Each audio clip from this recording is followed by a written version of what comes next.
Much good. With wheeling, you can increase your chances of winning at least one prize, but it won't help your overall winnings or losings over a long run of buying lottery tickets. Patterns, there's some possibility. There might be some slight patterns in the numbers which are drawn, and after there have been a lot of draws, you might be able to detect something. Very unlikely you'll get much out of that. As for superstition, well, unfortunately, that's the sort of thing I can't help you with. When the winning number's drawn in this studio tomorrow night, it could be you who wins the jackpot. But a surer way to get rich than playing the lottery itself is probably selling advice to other people on how to win. Nick Hyam, BBC News. And if you're one of the millions who bought a ticket, you can find out if you need to bother going to work after the weekend by watching the National Lottery live on BBC1 tomorrow at 7 p.m, with an update after the news at 9:10. Now back to tonight's main news and the violent clashes between Palestinian police and Islamic militants in the Gaza Strip. At least 12 people have been killed and scores of others wounded. Our Middle East correspondent Stephen SACKUR, who's returned to Jerusalem, joins me now. Stephen, can you tell us any more about the efforts to get some dialogue going to head off further violence? I understand that Yasser Arafat is currently holding an emergency meeting of the Palestinian National Authority with key members of his quasi-government right now. He's talking about the possibility of a dialogue with leaders of the Islamic militant movement, particularly with leaders of Islamic Jihad. I understand he has expressed some willingness to talk to leaders of that militant group. But at the moment, I can tell you that the violence is continuing. We've had very recent reports of a gang of militant youths operating in the south of the Gaza Strip. They've been attacking cinemas, video shops, other un-Islamic targets. And so it's clear at the moment that the violence has not ended. Can Mr. Arafat hold his emergent state together and still make progress with the peace process? That, of course, is the key question. It's a question which is being asked here in Israel as well. The Israelis at the moment are saying that they are quite pleased with what's happened. They say Yasser Arafat has simply done what he had to do to destroy the opposition within his own strip, within the Gaza Strip. But I think there's going to be a lot of difficult questions for Yasser Arafat over the next few days from inside his own community. That's where his problem lies. And I think it would be dangerous for the Israelis to assume that this problem can be resolved quickly. Stephen SACKUR in Jerusalem, thank you very much. From the BBC Newsroom, good night.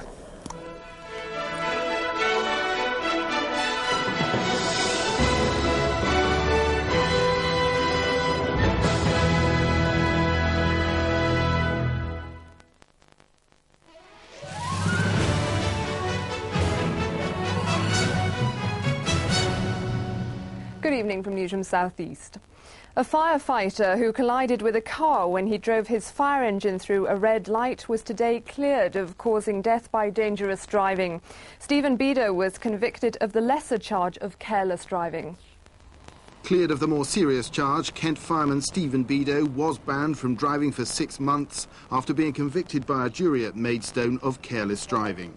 57-year-old Derek Stembridge was killed in his car in a tragedy which raises questions about the rules affecting emergency vehicles on 999 calls. I would like to ask all fire appliance drivers to just listen and to take note of what happens here today and realise that your uniform has absolutely no sway in a court such as this.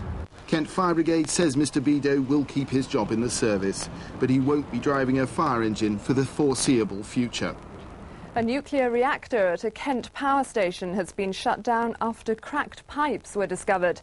Officials at Nuclear Electric claim there's no risk of a radiation leak. The cracks have been found in pipes which carry superheated steam to the turbine. Reactor 21 had already been shut down for routine inspection. After the fractures were discovered, it was decided to extend the shutdown until at least Christmas. A nuclear expert who helped build the reactor is warning that there could be a radiation accident if a similar pipe cracked in the reactor core. If there's a possibility that that component is defective, it should be thoroughly examined and replaced if there's any doubt about it whatsoever. The company says it's happy that Dungeness B is safe, but won't start up the reactor until the external pipes have been repaired or replaced, and it's 100% confident that there's no risk. And that's it. There'll be more news on GLR and other BBC stations in the South East at 10 o'clock. Good evening to you. Well, it's a very wet night in many parts of the country just at the moment, but it's also an exceptionally mild night as well. If you bear in mind that the average daytime temperature in mid-November is about 10 degrees, these minimum temperatures tonight are exceptionally high, 11 to 13, though it is breezy, and of course, as I've mentioned already, it's pretty wet. Now, the milder weather continues to cover much of southern and western parts of Europe. Not too bad at all for Spain and Portugal this weekend.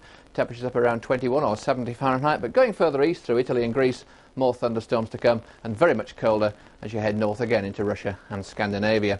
Now, the reason for these higher temperatures coming in behind this warm front, but there's a cold front out here waiting in the wings. That will eventually come down across the whole country by the end of the weekend. But you can see how wet it is. You can see these brighter colours here indicating some atrocious conditions really across much of Scotland, down through northern England, across much of the south as well. But somewhat dry weather will come in across many areas later in tonight. Still some drizzly rain though, and still very misty too around the coasts and hills, and also quite breezy. Well, that system then coming down across Scotland and Northern Ireland fairly quickly on Saturday morning, so not too bad a day for the north of Britain. The rain and drizzle pushing southwards. Not too much in the way of brightness further south across England and Wales. I think you will find some brightness in the shelter of the Welsh hills perhaps, also in the shelter of the Pennines as well, but there's certainly the best sunshine tomorrow. The brightest sunshine will occur over Northern Ireland and Scotland, though there will be a few showers blown in. Well, top temperature is very impressive tomorrow, about 16 degrees or 61 Fahrenheit. That really is exceptionally mild, and the breeze not quite so strong. Now, tomorrow evening, a little ripple here will bring more rain northwards, again across much of England and Wales into much of southern and eastern Scotland as well, as we get into Sunday morning. Eventually, though, the whole thing will translate southwards again as we go through the day on Sunday. But nice and bright to begin with up in the far north. Some heavy showers developing, though. There will be some hail and some thunder in those showers, and a drop in temperature too. Outbreaks of rain moving south across the country. That rain still pretty heavy and lingering across these more southern parts right the way through daylight hours. But elsewhere, brightening up nicely, and temperatures still not too bad at all for the middle of November. Enjoy the weekend if you can.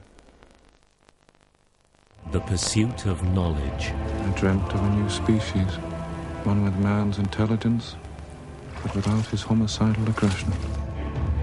The arrogance of man. Part human, part gorilla. That's impossible. And the power of nature. Is it still alive? So far. You have to have it put down. Put down?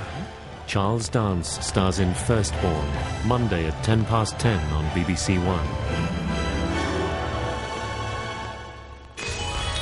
This Saturday night, lottery fever grabs the nation, and the Generation Game at 6. I'm trying to find my lottery number. And at 7... It's the show the whole country's been waiting for. Exclusive to BBC One, the first live draw for the National Lottery. It's the show where you could win an estimated £5 million. At 8, someone who hasn't won, and an eventful day off for Mike. At 9:10, a live lottery update. Cheers. And at 9:15, someone with a nose for a winner. And fine wines. Steve Martin and Daryl Hannah in Roxanne.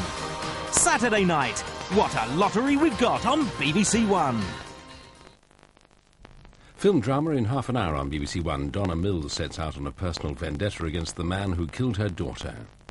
And before that on BBC One for adults only, Harry Enfield.